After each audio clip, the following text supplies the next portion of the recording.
Welcome. You're watching this on YouTube. This is the pre-show. We're going to do a little Weird Things podcast. Me and Andrew Main talking weird. Hello. We're on the Diamond Club. We are.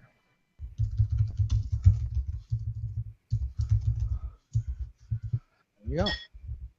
Oh boy, I haven't been in front of a keyboard in a while.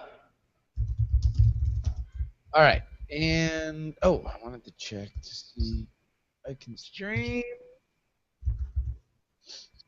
on Alpha Geek Radio.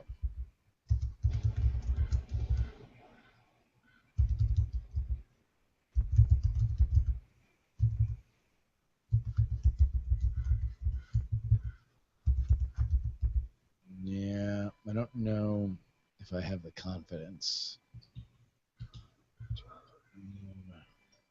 Weird things.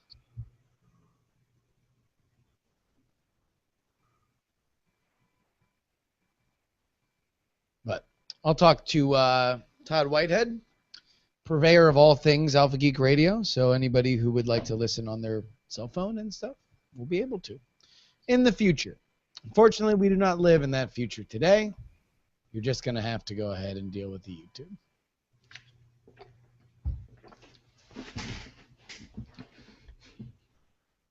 Do.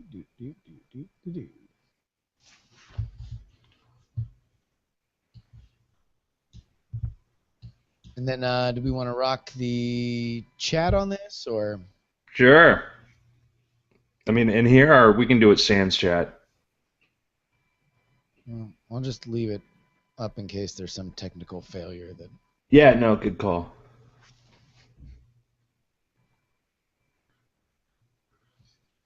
There we go. We are ready to roll. So, I just started. Go. Ladies and gentlemen, welcome to the Weird Things podcast. I'm Andrew Main, joined by Mr. Justin Robert Young. Hello. It's good to be back doing weird things, man. You're out there in the hinterlands of gorgeous Big Sky America. Brian is not going to be here today because he's vacationing good and hard out there in California. So it's just going to be me and you. But you're just rejoining civilization. Dude, I started yesterday morning, walked out of a ranch house that's literally on the edge of Yellowstone, surrounded by National Park, had to get on a trailer, followed, watched two horse butts galloping for 11 miles to get to a transfer station, to get onto a car, and then to get to an airport and get on a plane and then come back to L.A. So wait, hold on. Wait a minute. So you have to you have to not drive a car in this area, or is that just for no, yeah, it's a ranch that got grandfathered in that area, so it's like literally you go through Yellowstone to get to it. You go to a transfer station where you get out of your vehicle and you get onto a horse or follow a trail to get there. And that's like mandatory. No. You're not allowed. Like you can't. Oh yeah, no. 150 on there. No, it's like breaking federal law if you take a car or any motorized vehicle off of the road in Yellowstone. So it is blazing saddles for 11 miles. You watch it too. Oh yeah. Clumping So along. I hiked in, the week ago Saturday and then left yesterday. So it's kind of a weird experience because it's like, you start off by horse, and then you get in your car, then you get to the airport, and I got an early flight, so I, left there, 8 o'clock, and then by like 4:30, I'm back in LA. It's a weird thing where half of your journey is going by horse. Wow. Yeah. That is really, really rad. Now, you were out there for a meeting of the Illuminati or something, right? Pretty much. I have a friend that's got a very cool, eclectic group of people he likes to bring together, and then, in the middle of the night, they wake me up and chase me with guns. It's my purpose there. It is. You are indeed the most dangerous game, Andrew Main. That was the first time I ever went there. I was afraid that was what was going to happen because, he's got, some neat people, some great scientists and other people there, and I'm like, why am I here? But I'm the dancing monkey. And you dance oh so well, which is why they bring you back year after year. But we're glad that you are back here in the California territory where everybody has running lights and water, and everybody's allowed to drive their car wherever they damn well please without breaking federal law. And we're here to get weird. We've had a couple weeks off. We want to get back into the swing of things. So I'll tell you, something kind of weird that happened when I was out there is like the day after I got into Yellowstone, I heard how they'd shut down some of the roads there because the thermal vents were getting so hot they were actually melting the asphalt. Really? Yeah. So, all right, and explain to me like I'm 5. How? I mean, is this just like because of the geyser and the natural like kind of activity there? There's just the earth just needs to vent stuff, and every once in a while it melts the roads. You're a very smart 5-year-old. Exactly. So you have these thermal vents where you get water that gets superheated and comes to the surface. Sometimes it doesn't come to the surface. There's surface impeding it. In this case, there's road, so it just heats up the surrounding dirt and everything until the asphalt starts to melt. Man, that would be really unfortunate if they were solar freaking roadways. That would be a much more expensive fix if they had LEDs and stuff like that were melting everything until the point where it was. So is there anybody out there that still doesn't realize that's a dumb idea?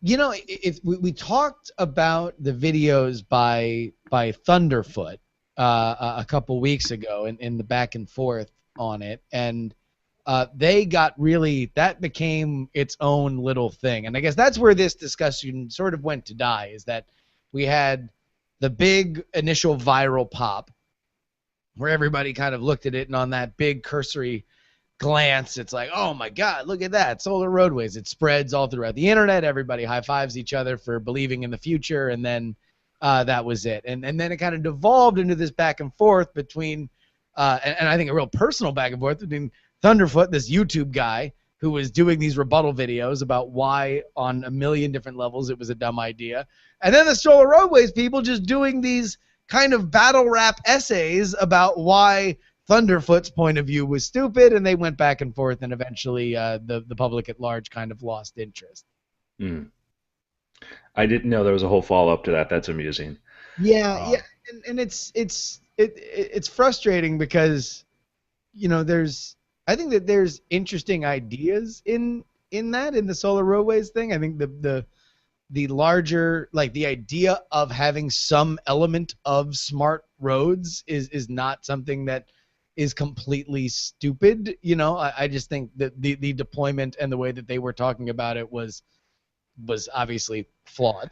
Yeah, you get into this problem where, like, I would say we're very much idealists. We're very much optimists here. Yeah. But we pay attention to science and engineering. And by paying attention to it is we understand where the state of the art is here and where you need to get to there. And, you know, you get people like, we should build a space elevator. Well, there are a lot of problems with that. Space elevator may be a great idea, but getting from here to there, there's so many technological things we have to solve, and then all these political things we have to solve. Meanwhile, there are all these other awesome things we could be doing that are more practical. You know, it's imagine in the 1970s, we're like, we should build just one big, massive supercomputer that's centralized, you know, that can solve all our problems. Okay, well, that's at the expense of the personal computer and the development of the internet. And maybe that really, really, really big, supermassive computer that was a combination of all of our computational resources would have been great and would have been where IBM's Watson is today or beyond, but we would have missed out on this other future because we have X number of resources to spend on this. And solar.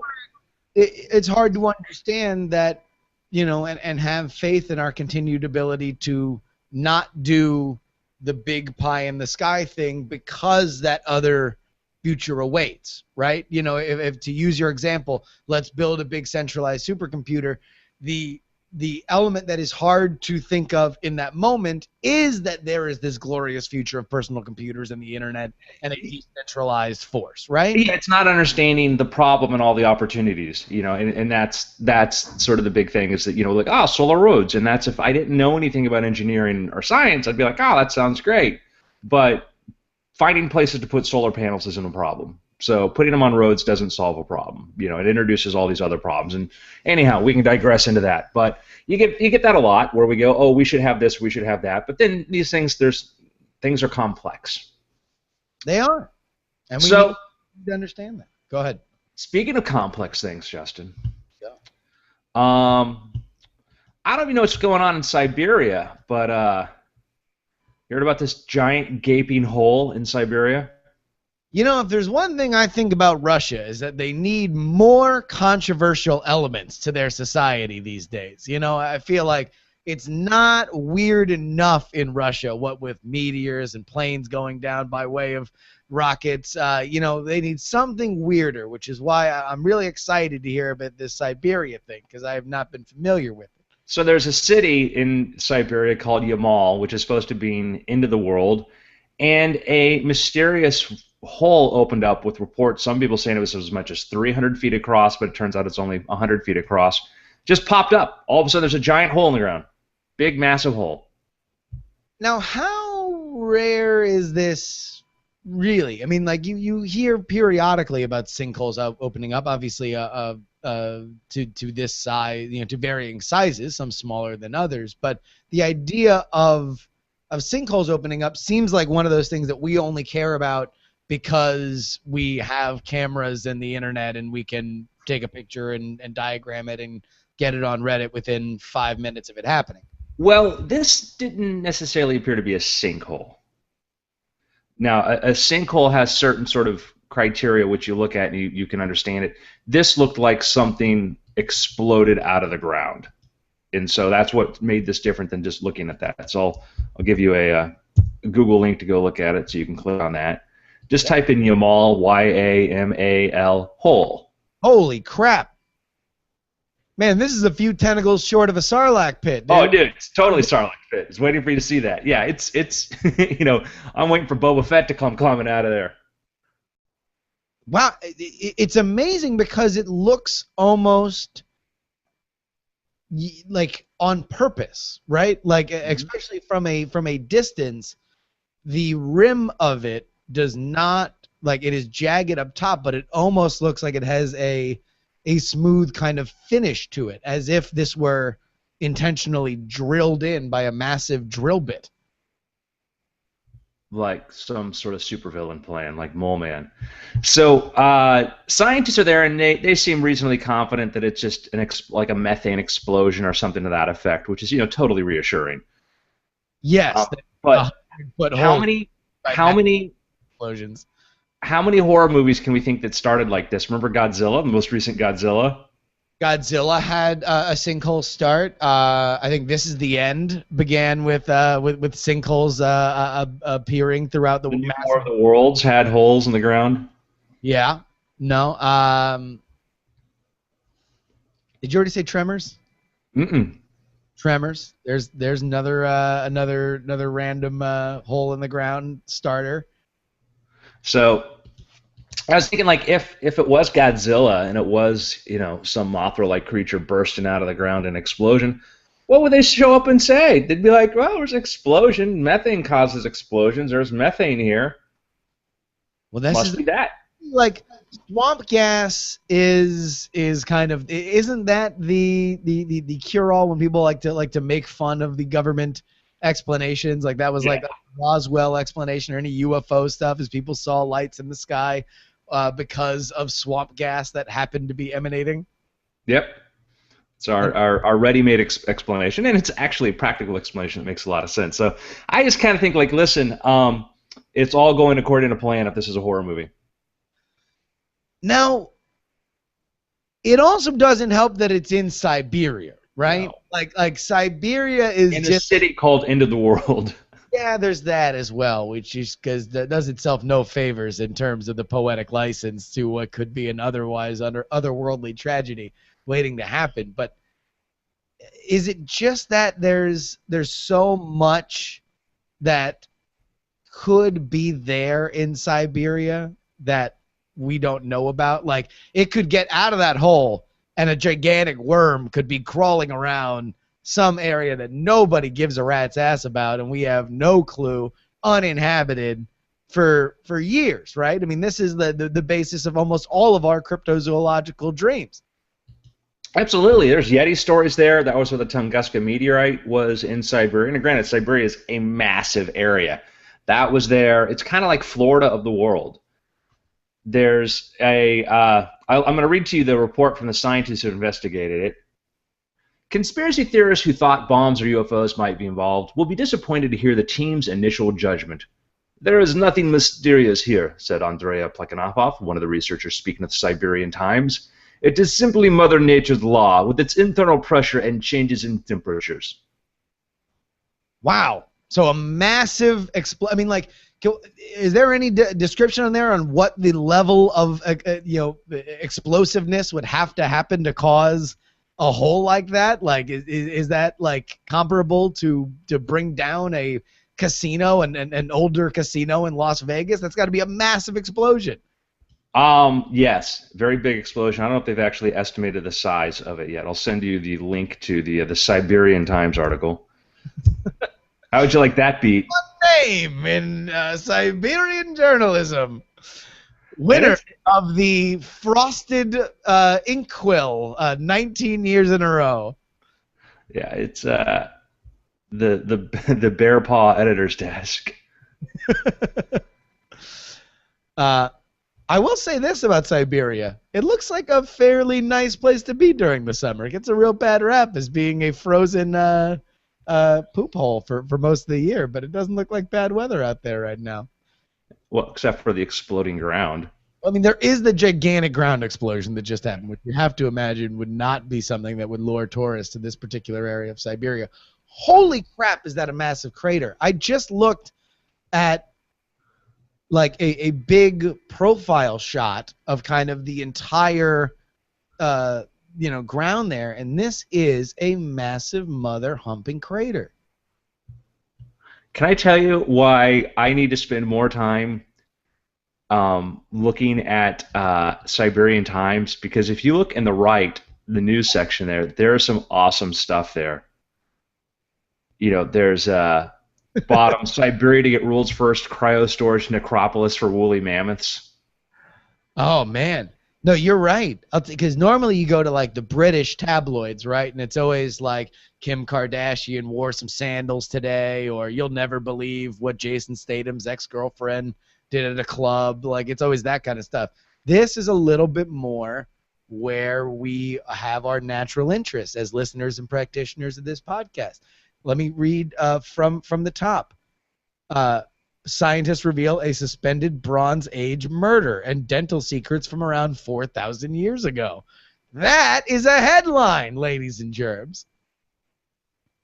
There's scientists study exact age of oldest wooden statue in the world. And there's this freaky 10-foot tall wooden statue that's 10,000 years old.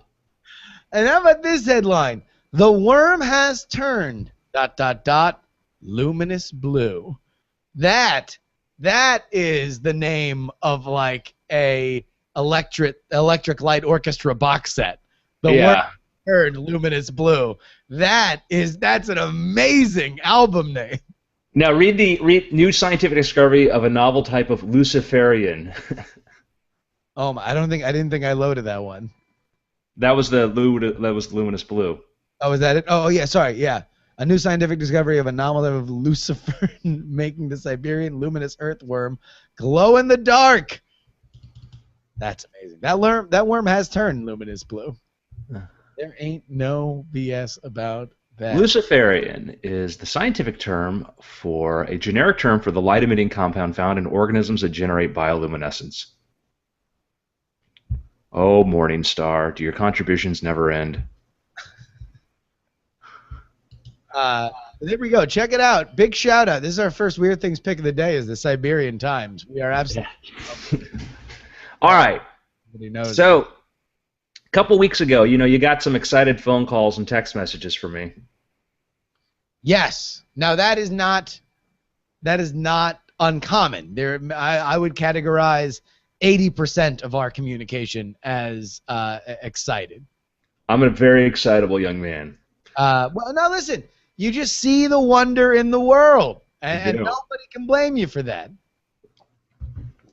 So I, through a confluence of events, I got myself invited to this really cool program for basically like it was an after it's a summer program. They invite hundreds of high school kids from around the world. They bring them to a college campus called Adventures of the Mind, Yeah. and it was really cool. I got to hang out with James Elroy. I'm gonna meet him briefly. Amy Tan, some great scientists and other people there, some Nobel laureates, and 200 really cool kids just from from everywhere. And the kids were just great. And so I did a little presentation and then got to hang out and be kind of a mentor, if you will.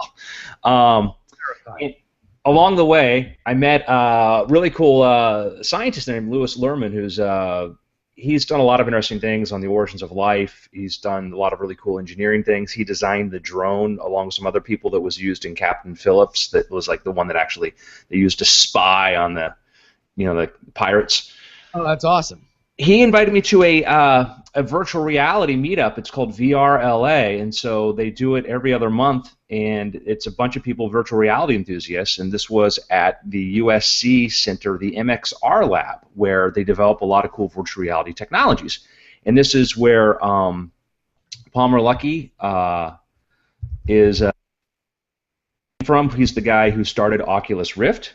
So Palmer Luckey worked at the same lab. His desk is there. You can see the desk where he worked on the first versions of this. They had a lot of early technology that they used that played into developing this, and they had some really cool demos. So one of the demos I got to do is put on a VR helmet, and you walk around the center of this warehouse, but it makes it look like you're in an Afghan village, and you're searching for weapons.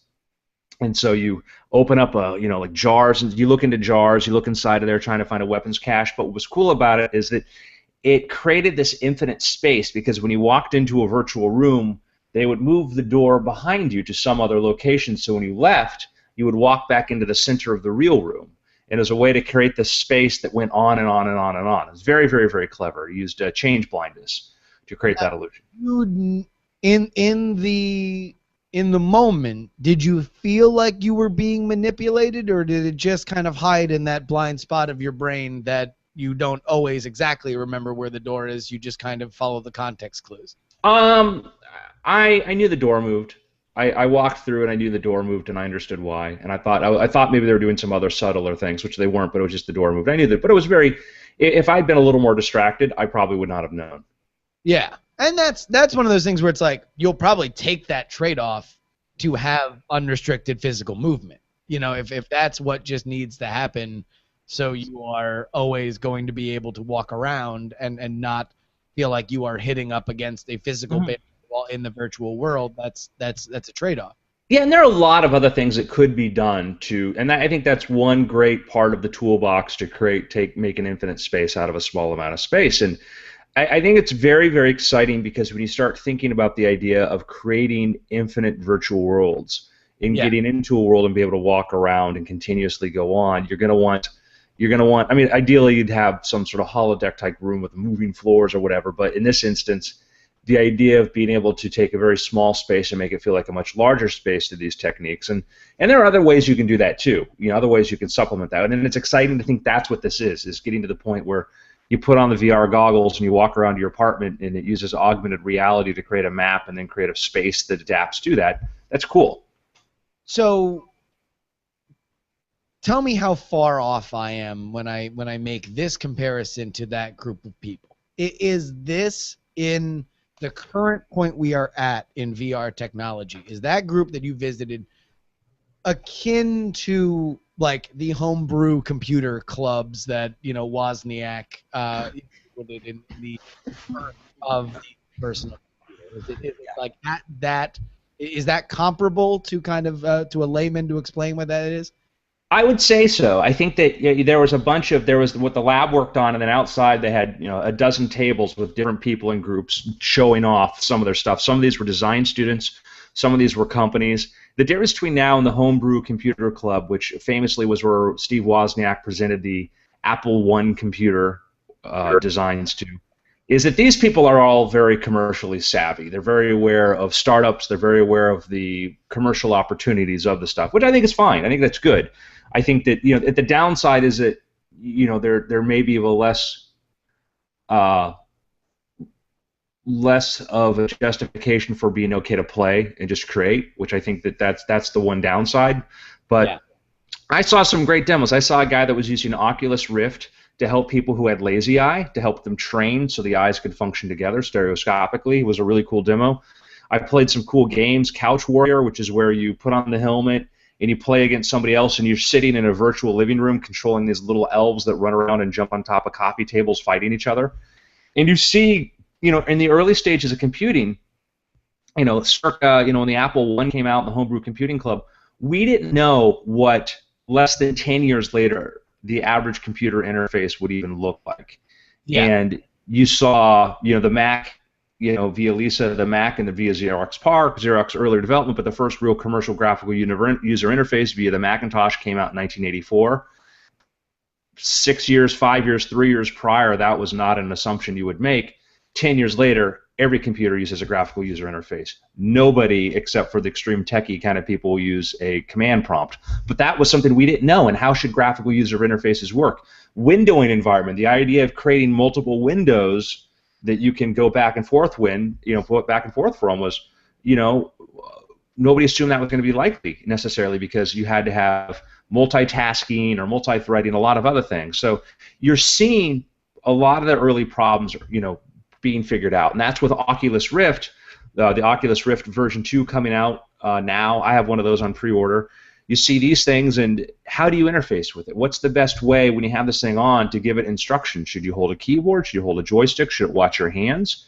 And figuring out like games. One of the things you're not going to necessarily play games where you're watching from a first-person point of view running around, because although that seems cool, you can turn your head and look in all these different directions. You're not physically moving, and so that can create motion sickness.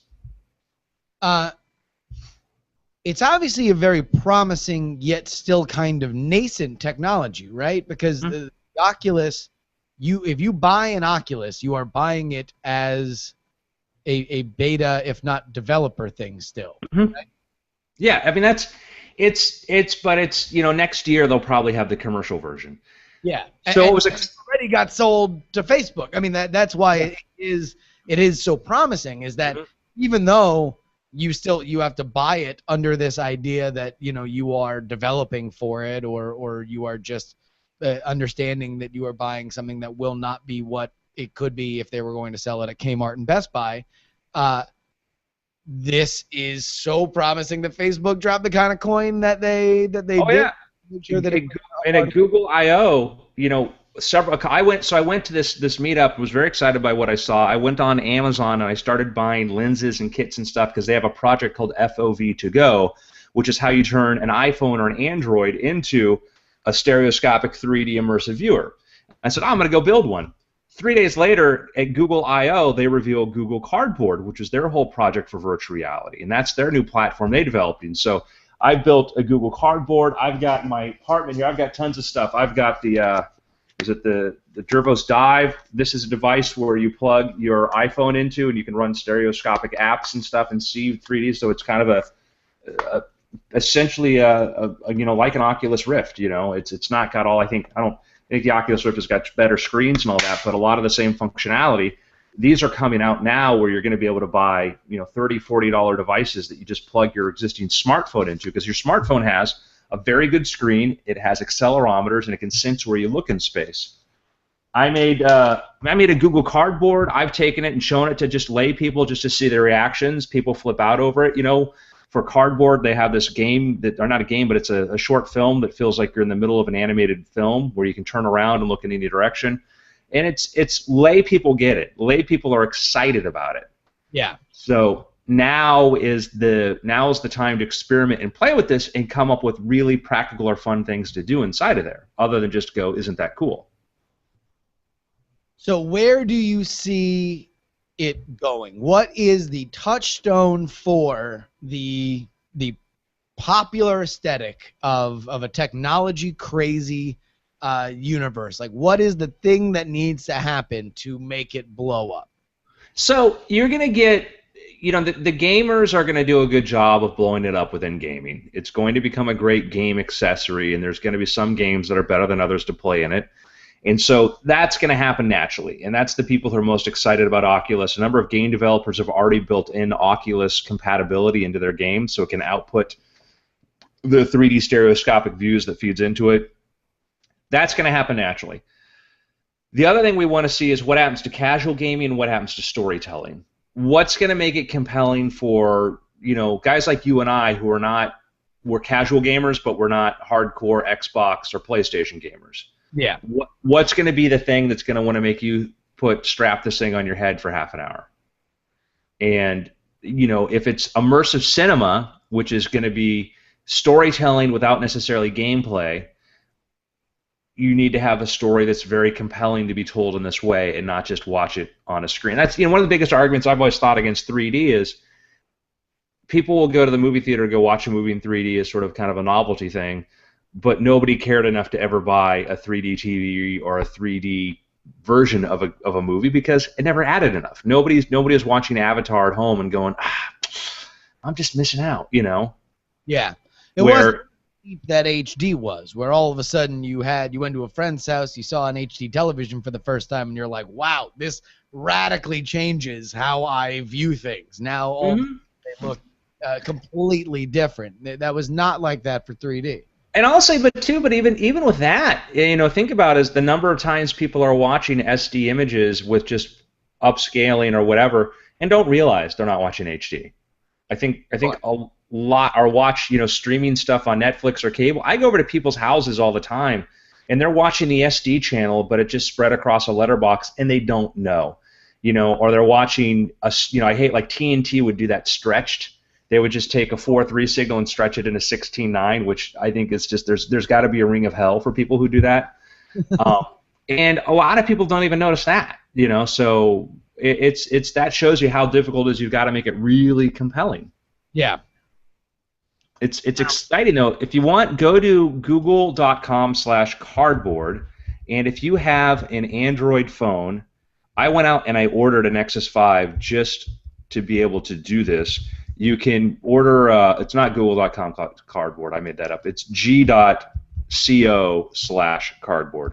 You can go there and you can, with a couple lenses, if you want some advice on how to make this without the special lenses that they suggest, you can go to, if you type in FOV to go, FOV, the number 2, and then go, they suggest lenses you can just go, this is the DUSC lab, where they show different kinds of lenses and stuff you can use, where I went to, you can go to Office Depot and buy magnifying glasses with the lenses that you can use to make this.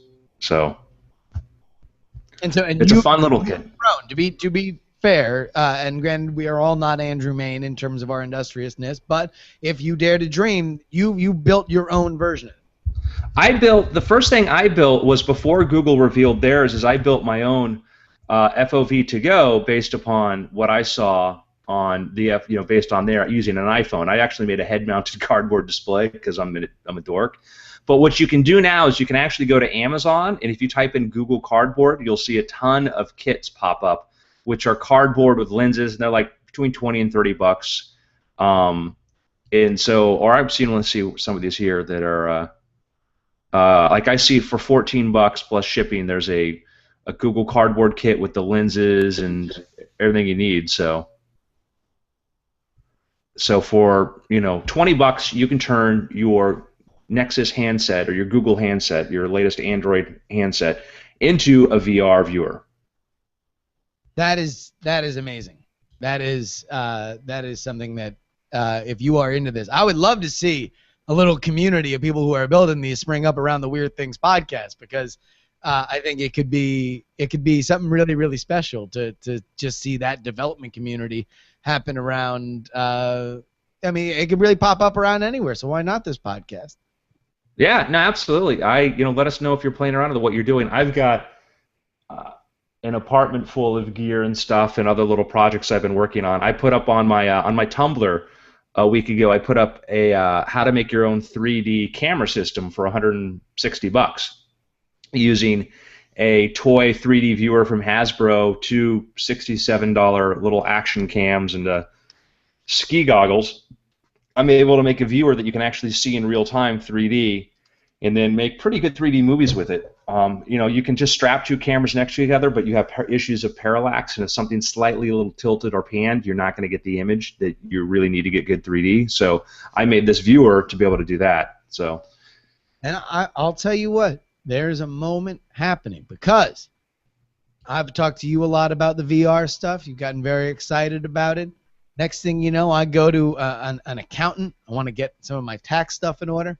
So I go to my accountant, and he, on the way out, just a random parting thing. And granted, this is probably a little the fact that this guy was a San Francisco-based new media accountant. But he's like, so just so you know, my development company is building the first horror movie developed exclusively for Oculus Rift. And I'm like, that's so funny. Like, I have a friend of mine that's really, really into it. But I think it's one of those things where people who are always looking for the hot new thing, we are in a moment of maturity for mobile computing, for tablets. We're seeing a lot of those platforms get perfected as opposed to developed. And meanwhile, for anybody who's into the new hotness, that rush of new, virtual reality is there for you. yeah, there are a lot of first horror movies for Oculus Rift being shot right now. I can tell you that. He's a very nice account. No. I know. And that's just the exciting thing about it is that that there's a lot of people excited about it, and the first thing everybody goes is horror movie. Yeah. And that's the thing is there's going to be the low-hanging fruit, and then it's when the video games came out, or excuse me, when the home computer came out, gaming for the first part consisted of a lot of text adventures. Yeah. It's like, well, it'll be text adventures. We'll make text adventures. And text adventures can be great, but it was then you start to realize these other ways in which you can use that. So, any event, I think it's a very, very exciting time. I don't think there's any other way to say it. I think if you want to get on this train, man, you better start working on it now because it's only going to get more and more exciting. So, you want to jump right into picks? Let's go into picks. I have two picks. One of the people I had the pleasure of hanging out with in the Montana Enclave is David Kaplan. David Kaplan is a producer, but he's actually a physicist. He was a physicist working on trying to track down the Higgs boson, right? Wow. And in a very, very exciting time for particle physics. And he's thinking to himself, man, somebody should make a documentary about this.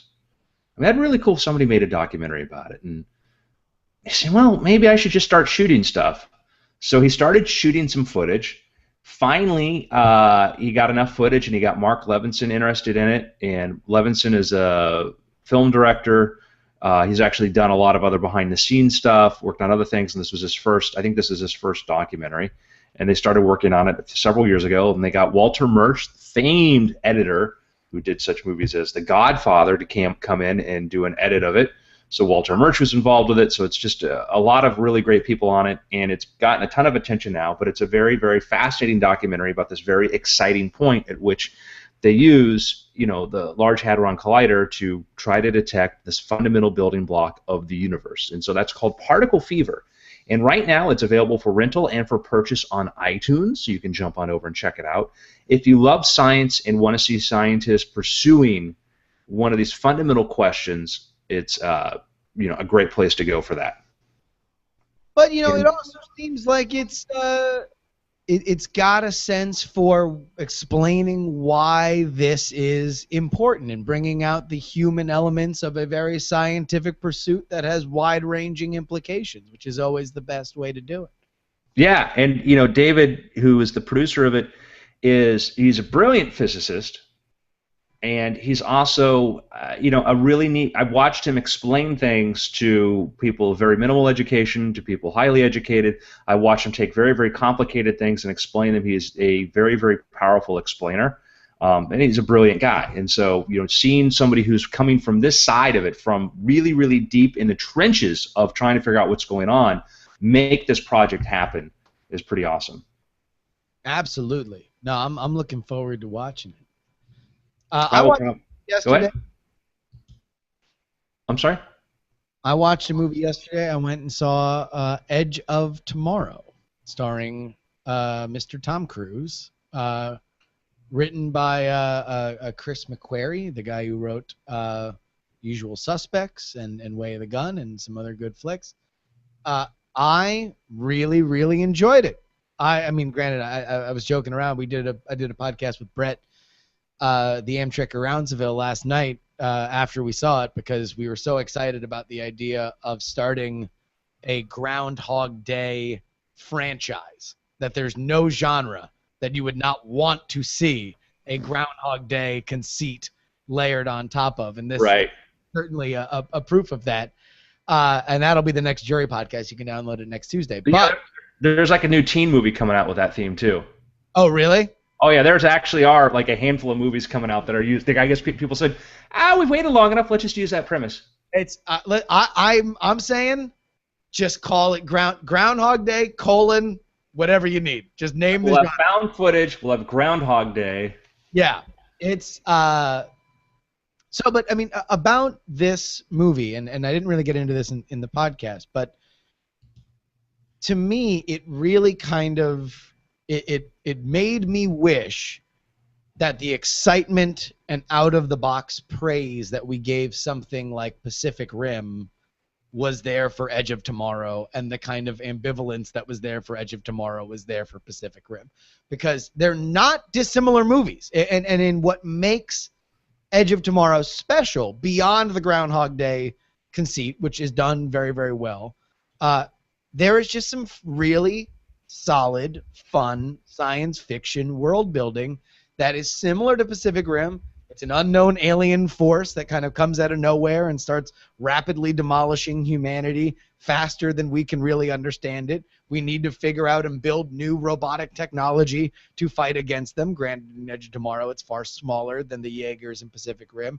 But everything done from there, in my mind, in Edge of Tomorrow, is so much more compelling than Pacific Rim. I care about all these characters. They all have arcs to them. The universe makes a lot more sense to me, even in this weird time travel-y sort of conceit. It was just really, really fun, and also it's one of those things where Tom Cruise does a bunch of kind of crap movies, and you're like, oh God, Tom Cruise. Then you see Tom Cruise in a good movie, and you're like, man, Tom Cruise, Tom Cruise. I like watching that dude run and shoot things.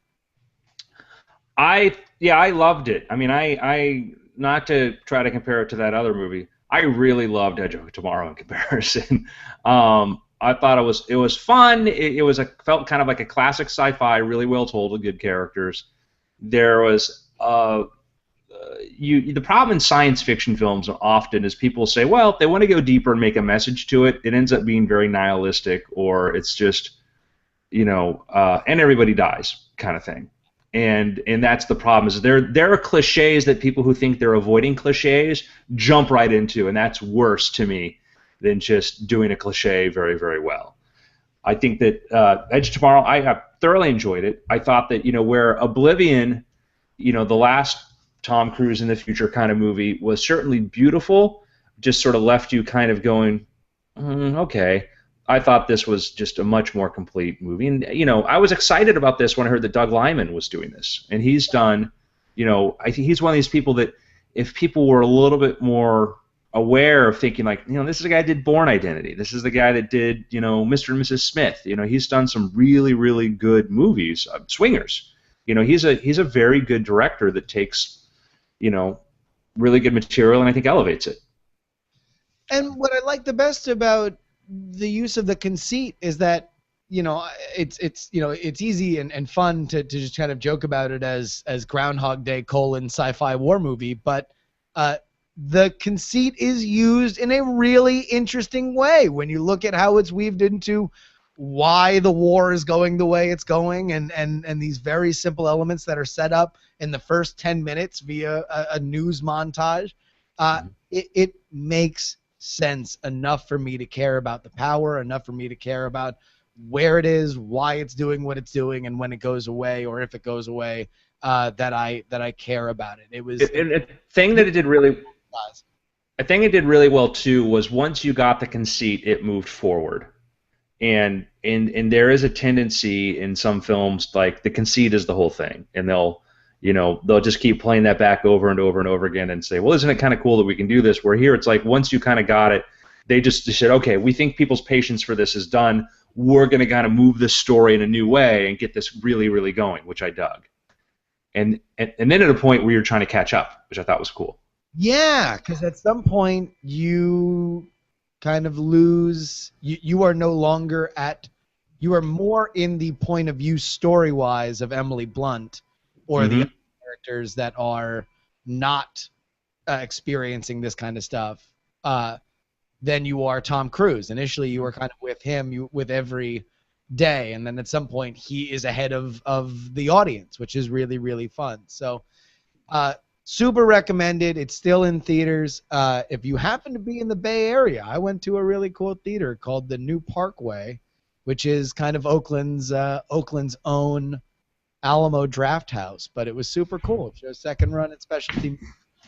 Go ahead and check that out. You're in the Bay Area. All right, I'm gonna get into my big pick here. Another pick, dual picks. Dual pick.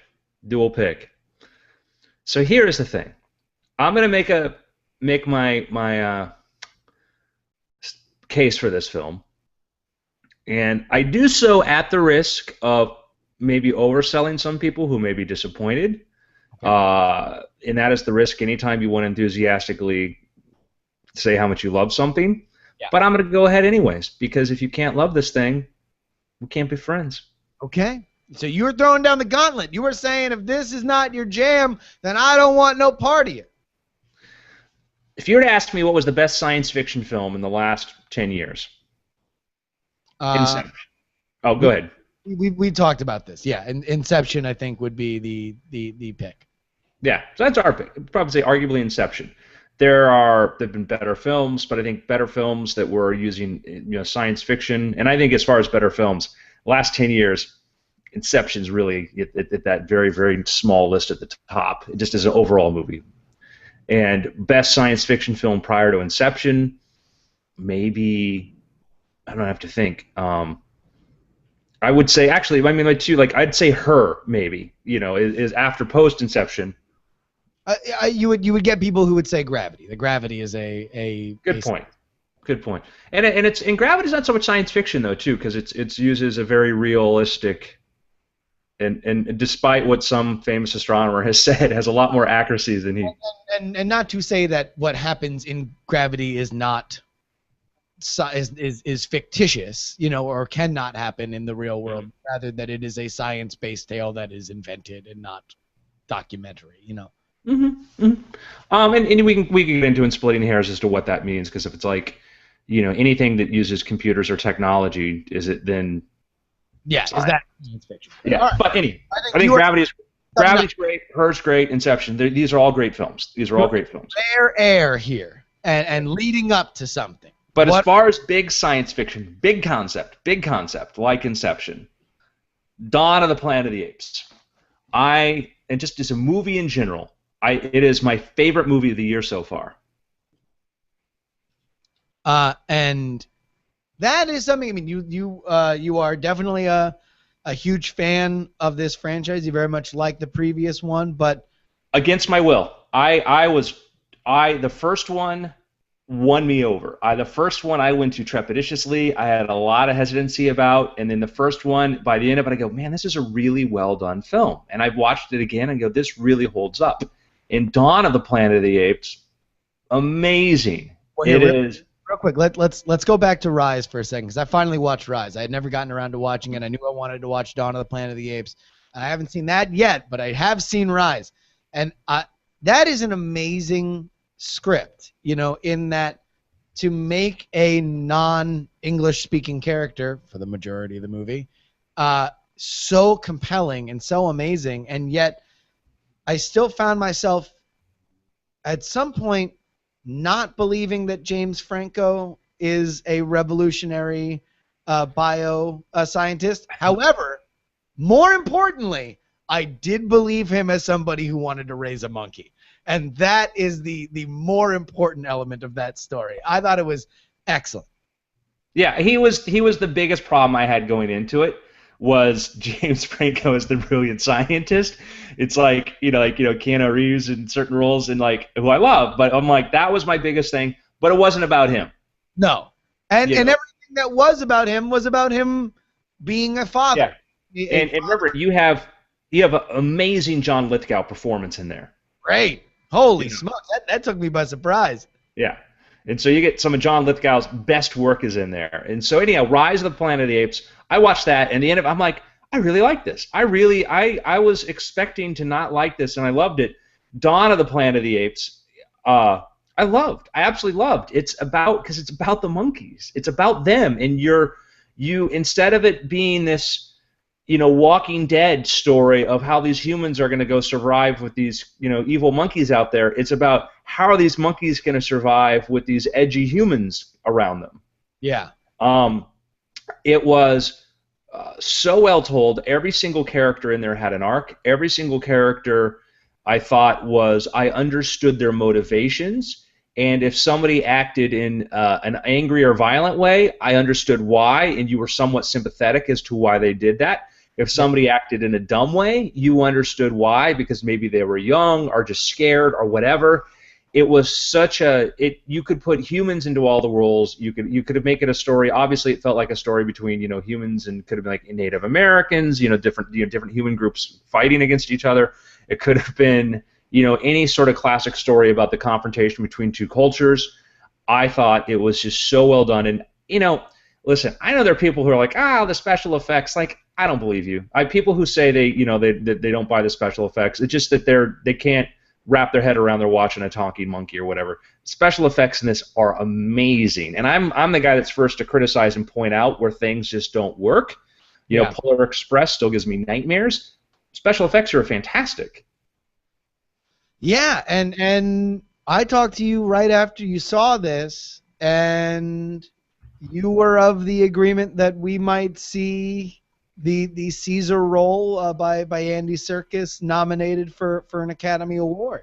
I think it's worthy of that. Whether or not they will do that, I don't know. But I think that his performance there and the performance of the other apes in that movie are amazing. Korba has his own, the way that he's acted out. Caesar's son is just very, very, very well done. I get them. I got them. I understood them and related to them more than most human characters I see in other films. Now, just for anybody who liked Rise of the Apes, the Dawn of the Planet of the Apes skips ahead 10 years, right? 10 years. Which apparently the director had to fight for. Initially the studio wanted to follow our human characters going forward, and the director Matt Reeves was pretty adamant that you can't waste the fact that you built one of the most compelling non-human characters in the history of cinema in the first one, and then not wrap the movie around the most interesting next step for him. And it's a great choice. Now they did. There are 3 prequel films that take place between Rise and Dawn that you can see on YouTube, and they take place. One is like 1 year after, one's like 5 years after, one's like 10 years after or something. And I got excited about this. How much high off of this film? I'm like, I want to go see these. Couldn't finish any of them. Really? Because they're all about the humans. Oh. They're all about the humans, and it's games for YouTube videos. Yeah, I mean, it was like all about the humans, and it was like, I'm like, yeah, this feels like Walking Dead or something else. These might be really well told, but also they suffer from, the short film thing, lots of musical montages and things to force emotions on you, etc., which drives me nuts. But I'm sure they're very well done, but it was just, it's like, I'm trying to figure out like an example. It'd be like you come out of watching Star Wars, and you're gonna find out like, we've got a 4-minute film on repairing, moisture harvesters. Hey man, don't speak too loud. You're gonna see that as sponsored by Kellogg's in the next year and a half. Well, I'm kind of thinking I might actually want to watch that though. So. And by the way, because this is the internet and there is a new Star Wars movie come out, we cannot talk about any films without mentioning some sort of Star Wars tie-in, which apparently this was again from Matt Reeves. I think it was to Slash Film that Andy Serkis was cast in Episode 7 after Matt Reeves, good friends with J.J. Abrams, showed J.J. some pre-CGI performance of Andy Serkis playing Caesar, and J.J. Abrams was absolutely blown away, and that was apparently part of the reason. I mean, certainly Andy Serkis had made his name very well known with Lord of the Rings and King Kong and so much other stuff, and Nikola Tesla's Body Man and The Prestige before this, but great stuff. Excited to see where he goes from here.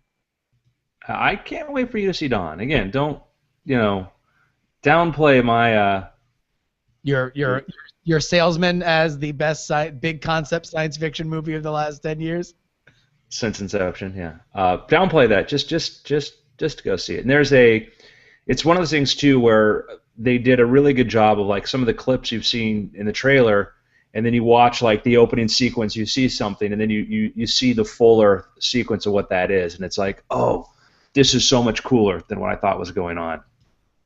Well, I am pumped. All right, guys. Well, that about wraps it up for this episode of the Weird Things podcast. Thank you for hanging out. Hopefully next week we'll be able to set it up so Brian will be able to come back amongst him hitting the surf and sands on his LA vacation. But Andrew, there's a thing you say to end the show. I can't get to that. I can tell you though, without Brian, it's been really weird. Feels good. All right, guys. Thank you so much for watching. We will stay on DiamondClub.tv. Court Killers is coming up in a little bit. And then, of course, Night Attack tonight at 7. It is the Sunday Diamond Club Rock Block. All we do is entertain you all Sunday long. So go ahead and keep it locked right here on DiamondClub.tv. We will see you next week.